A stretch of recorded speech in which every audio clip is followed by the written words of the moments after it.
Alors, Marianne, une baisse de 0,25 du taux directeur, évidemment, ça touche d'abord et avant tout les propriétaires. À Québec, là, pour le propriétaire moyen, ça représente quoi?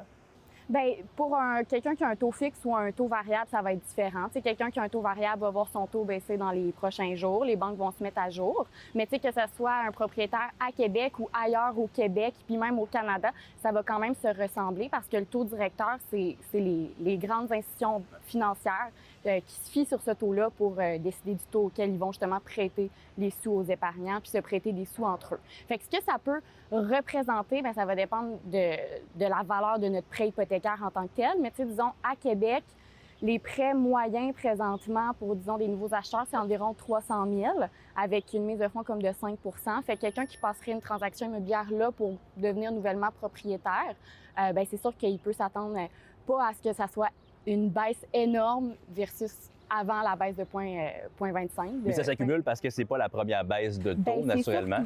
C'est surtout ça. T'sais, disons, sur un prêt de justement 300 000, 5 de mise de fonds, on pourrait voir peut-être environ, là, sur le terme de 5 ans, une économie d'environ 2 000 qui se serait faite.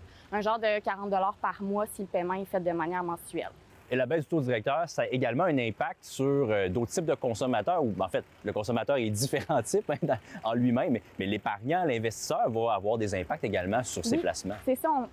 On pense souvent aux gens qui ont une hypothèque parce que c'est comme eux que ça vient toucher en premier. Puis quand on pense à un prêt, bien souvent le prêt hypothécaire, c'est le prêt le plus gros dans notre vie. Fait que quand le taux directeur change, bien c'est là que ça a un plus grand impact dans le budget. C'est un poste budgétaire qui est important, l'hypothèque. Mais pour l'investisseur puis l'épargnant, ça a aussi des impacts à ne pas négliger. Par exemple, l'épargnant, c'est celui qui va avoir de l'argent dans son compte d'épargne ou qui va être dans des placements garantis.